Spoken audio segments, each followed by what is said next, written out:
Matapos nga pong pahintuin ng NBA ang naging trade ni Kawhi Leonard sa Toronto Raptors, may lumabas nga pong balita ngayon na nagkaroon nga ang NBA ng pangalawang investigasyon sa nangyaring under the table agreement.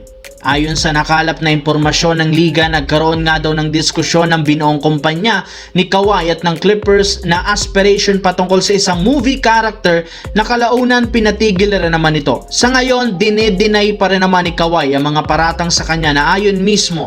Pero kung sakali man nga pong mapatunayan na ginawa talaga nito ang under the table agreement, posibleng ma-void ang kanyang dating kontrata sa Los Angeles Clippers o di kaya'y masuspende siya ng NBA ng 40 to 20 games sa kanilang magiging kampanya next season. Kaya medyo tagilid ngayon ang kalagayan ni Kawhi, lalo pat meron nga pong nakalapan liga na magpapatunay na nilabag ang rules ng NBA taong 2019 at yan ang ating dapat abangan.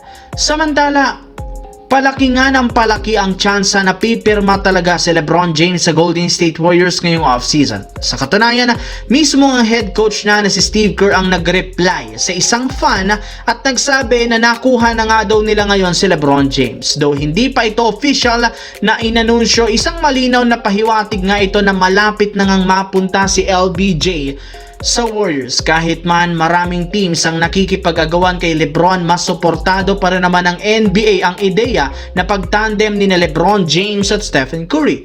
Bakit kaya? Well, simula nga po nang magkasama ang dalawang ito sa Team USA, nakakuha nga sila ng gintong medalya sa Olympics, ay isa na nga itong inaabangan ng mga fans na mangyayari rin sa NBA. Ibig sabihin, ito ang most anticipated story ngayon na siyang magbibigay ng napakalaking hype sa bagong season ng Liga next year. Isa nga ang kanilang tandem sa mga papanoorin talaga ng napakaraming mga fans at magbibigay ng excitement, napakalaking viewership at kita. Kaya di na nakakagulat bakit pabor rin ang NBA sa pagsali ni LeBron James sa Golden State Warriors. Sa kabilang banda, mukha nga mas seryoso nga ngayon ang Houston Rockets na makapag-compete next season sa pagkuha ng kampyonato kasunod ng ginawa nilang move sa free agency.